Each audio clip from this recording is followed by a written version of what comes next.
সেই ছেলেটা না ওটা, প্রথম দিনকার যার ভিডিও দেখিয়েছিলাম আপনাদের। হ্যালো, হ্যাঁ কে বলুন? হ্যাঁ এখানে কি করতে এসছেন আজকে? এই তো আমার ভুঁই তোমার চাষবাস করছি তো, তাই দেখতে আসলাম কেমন আছে। আপনি চাষবাস করেন এই বাগানগুলা? হ্যাঁ, এ তো আমারই সব। এইটা তা না শুধু? এইটা শুধু এইটা? না না, এইটা আছে তোমার, তোমার এই পাশে কুলের বাগানটা আছে, আর আর তোর সামনে আছে।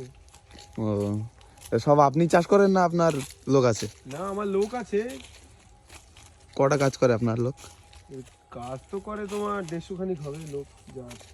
ও, তা কেমন কি ফসল হয়েছে?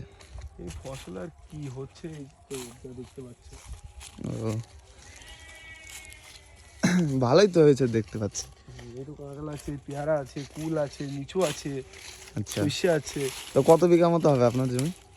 এই বিঘার কত হবে, এই অগুন্তি। আচ্ছা, গুনতে পারেন না তাই তো? না, গুনতে আর পারবো না, এমনি অগুন্তি বলে বোঝানো যাবে না। আচ্ছা, এই যে মাঠে সব জমি কিনে নিয়েছেন নাকি আপনি? হ্যাঁ, যা ইনকাম এই আবার কি করব, টাকা আচ্ছা। থবো কোথায়? তুলেই তো মানে থানা থেকে মানে পুলিশ আসতে বলছে, মানে তুই কি করিস মানে, আচ্ছা, এমন আমি জিজ্ঞেস করছি কি বলবো, তাই এই জায়গা জমি মানে কিনে মানে লোড করছি মানে, ছেলে পিলে হবে মানে সব খাবে মানে। তাও আগের ব্যবসাটা ছেড়ে দেবেন নাকি? না না, ওই ব্যবসা থেকেই তো আসছে। আচ্ছা, এখন কিন্তু চলছে, এখন চলুক, দেখি কতদূর কি হয়। ও, তা একটা কুল খাই দেখাবেন না আপনাদের? হ্যাঁ, দেখাতে তো হবে, আসো এই দিকটা নিয়ে দেখো। হ্যাঁ চলো।